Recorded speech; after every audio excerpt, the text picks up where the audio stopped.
but the second time it hit was 1980, 89. So my marriage, I got married, but I moved. I had the library. I moved because my marriage, second marriage, got married because I was living in the library. We moved out of the library. We were in the library, but we moved out of the library. I had the library and the house. I had challenges keeping both places and paying for the rent in both places. And we moved to one place, moved to another place. There was several moves on my personal side, and my choice, what I was trying to do and what my wife was wanting was never an agreement. Everything I did was not good enough. She was upset by it, and it really built up a huge anger till and it led to, we lived together 3 years. It was great. Then they married 1.5 years, and it ended the relationship. So this was really a push by trying to do everything. I couldn't carry it all, and she wasn't working. I couldn't, and wasn't able to carry her half. So it was really not. It really was an infuriating thing for me, and I left the relationship because I was getting so mad. I almost wanted to hit her, and then when the first time I felt that, I ended the marriage because I wasn't going to hit anybody. I'd rather do that than be afraid that I might be pushed to a point where I would. So anyway, this was Pluto on my Mars. There's just, you'll see a specific things, but then you got to think what was actually going on. And when you start looking for the conflict, you'll see it somewhere. You'll see it there. It'll be blatantly there, but it may not be something you're talking to anyone else about. For me, my Mars and Mercury are in the 3rd house in Scorpio. So my plan, I'm working on ideas, I'm doing astrology, I'm teaching, I'm doing this, we're going to do this.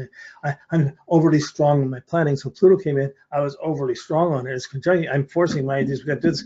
And she had her own agenda, and I couldn't live up to it. I couldn't budge out of mine to really properly accommodate to hers. And there were power struggles around it. Ended the relationship in the end. So, okay. So up to Mars, these are very straightforward and clear-cut ones. They're hitting personal planets. It's a Pluto bringing a reality check into the personal planets.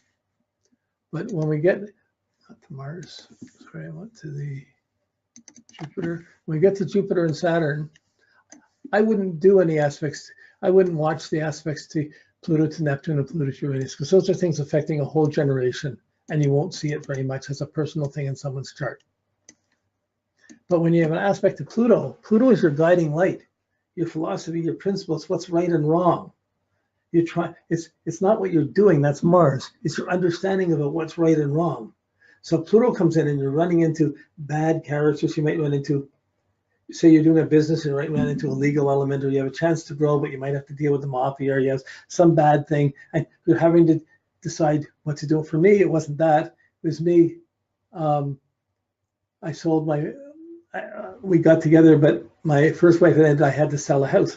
I didn't really want to sell it, but for 6 months it didn't sell. I was trying to start, why isn't it selling? Why isn't it selling? And then I started my relationship with the second wife, and finally I changed agents, and it sold within a month. But I got ripped off for it, and they sold it, and then 6 months later resold it for double the money or triple the money, and I got ripped off. So there were things going on that were not right. My understanding was challenged. So even beginning the relationship with wife number 3, I really didn't want to be alone. I was rebounding from level number 2, and there was difficult challenges. So we didn't have our understandings together. So it brought that. I only get that one. I may get one in 25. The next one comes up, but that one, I was trying to solve it, trying to sell it, finding it sold. Then what do I do with the money? There really wasn't much, because by the time I paid off the debts and the mortgage, and gave first wife number 2 her half, I only had a little bit left, not enough to buy a house. And then the market jumped way up, so the houses were out of league. I never had the money after that. But that was, again, this time of living in a house and living in the office, having the 2 different things. I have different approaches to it, and I was having trouble living up to it. My understanding was included in that I had to adjust everything to align to the marriage. I thought the marriage should be aligning to the business. And this was the Pluto and the Jupiter creating harshness. And in that time, there were right and wrong friends. And you go to this party with these friends, which is wasting time and money. Or it was like, there was a challenge between her friends and my friends. It was subtle, but it was blatantly, it was there. A fear of them, a fear of this understanding, of the trust of how things should be doing, or a fear of not doing it right, or fear of it going wrong. And of course, all of that was happening. So Pluto, you don't see, but often someone's in a business, they're going to run into a challenge with what's right and what's wrong. That's Jupiter, your guiding light. And Pluto challenges there's someone's pushing you to do the wrong thing or to have the right thing, to have an abortion, or do I sell a business, do I start a partnership, or don't I? Pluto and the Jupiter, boy, it's really important to have the legal things sorted out and to understand what you're doing, because there's such a strong tendency to attract unprincipled or people at different understandings than you, which is going to lead to a much more complicated functional social situation with guilt, with sorrows, with other things. And it could cost a lot trying to maintain it. So the Pluto will challenge dangerous comprehension. It challenges your comprehension, your understanding, your truth, and what you think is real in life and what you should be living up to, what you'd be striving to go towards. And you can confuse, I got to go this. It's a problem, but I could win a lot, so I better go deal with this. And probably you're better off not to, but often you're pumped into doing it. Like if someone's mad in a fight, the adrenaline builds up to more adrenaline, more adrenaline. You don't have to listen until they stop. It's magnifying. So that Pluto is challenge. It's magnifying things, but it's bringing a darker magnification that can lead to darker experiences. So it's a different challenge than directly Mars. It's your guidance that gets challenged or impaired. Not impaired, challenged, dark. And you have to fight for what's true. And even though you might lose something, you might not get the best opportunity by taking a stand for what's true. You're holding on to what's true, and if the bad falls away, it falls away. But you still hold. So it's usually better to hold on to what's true, even though something would be lost. So for me, it was probably in this time I thought eventually I came to, well, maybe if we got married, it would solve it and said it better, but really it wasn't. So I wasn't thinking clearly.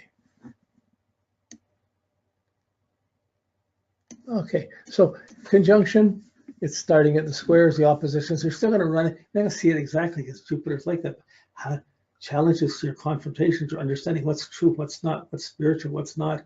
Can I live? What's right and what's wrong? Am I living on the light side or the dark side of the force? You mean this is the dark side? I thought it was the light side. Oh, geez, what am I going to do?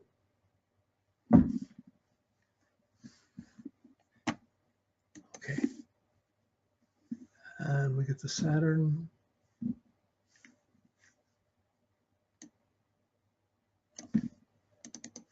Saturn. And Saturn. Okay.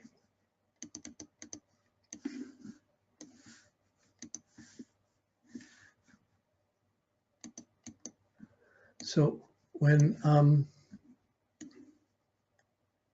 one of the best lines for Pluto, oh, but this is happening. Oh, but that's happening. Oh, I'm so afraid of something. And then you can say to them, well, so what? But my father could leave my mother. So what? But somebody could die. So what? What's real? And sometimes it can, if you deal with it right. Once I was sitting with someone, I was sitting talking to my friend in my office, and another good friend came in, but it was a friend who was generally melancholic, and he walked in and he walks in and he's dragging he looks in, we're kind of having a good conversation. He says, did you know my mother just died? He's really depressed. My mother just died. And he's walking in, he's ready to sink into this long discussion. And my buddy he just looks at him and says, no, but if you hum a few bars, I'll try and pick up the tune. So first was this confrontation and this fear. Then we looked at each other and we all started laughing, even in the middle of his sorrow. But it was a healing element for, well, so what? Like once you get the reality of it, it pops the bubble of the fear. But Pluto to Saturn is a confrontation with authority, with father, with parents, with your own authority. It's a confrontation of discipline and power. You can be too severely disciplined, or being too severely disciplined, or having an unjust boss, or unfairness, and the rules aren't playing right. The authority figure is the challenge with authority. So in the conjunction of being forced to make commitments, at the squares, you're having to realize what isn't a valid commitment, what is, or how do you change it, what's right or wrong. This could come up, Pluto can come up often in custody battles, in divorces, in fights. All these Plutos come up, but to Saturn specifically with the law, with parents, with authority, you get afraid of what you can do or can't do. And you're having to fight for it. So I had Pluto conjunct Saturn, but I got the square. That's all I got. In the first hit of it, my dad died. The second hit of it, I went to an FCA concert, the astrology conference in Montreal, and was speaking at it, but there was a lot of political battles going on. It was really the end of the FCA because the management hadn't been running that well, and there was going to be some legal issues, and they ended the they had pulled off the conference, but then it ended the National Organization of Astrology at that point. That's the second hit. The third hit, I went to a conference in the States, and I met someone there, and she had a business. It was called Choices Unlimited, and she became a good friend. And her business, she tried to maintain it. It wasn't working, so she had to end the business. She ended the business. She gave me all her office equipment, but I had to drive down to Detroit with a truck, fill it up, and drive it back across the border and come back. And I had all this stationary things that I never would have had otherwise. And then at the end, at the last hit of the Pluto to Saturn, it was called harmonic convergence, and I closed down the business for a couple of weeks, and I drove for about a month maybe, and I drove in the car up to Kapuskasing, across over to not quite over to Thunder Bay, but over to Lake Superior, then down through Lake Superior, down through Manitoulin Island. I went to all these native sites and all the lakes, and I tried to jump in as many lakes and go to as many caves as I possibly could during that time, and that was the mystical thing at the end of it. But that was really just in the last month or so of this. But really, it was dealing with power things. The dad dying was probably the most significant in that sense that when he died, we were clear. We stopped blaming each other, stopped hating or loving or hating, and we got to it and we were at peace with each other. But when he died, he had abused he had abused someone in the family. It came up, and my mother had known about it, but she finally said she was going to tell the kids, and she brought it up, and he was so upset he died within a week.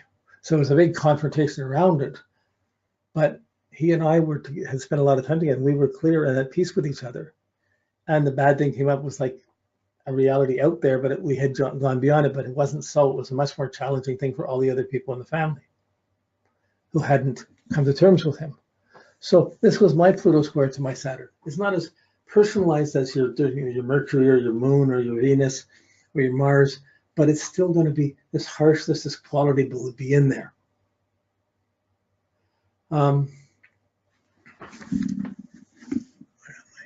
Okay, so this is, where are we here? So this is basically, this is our last class in this session. We're starting on January 8th.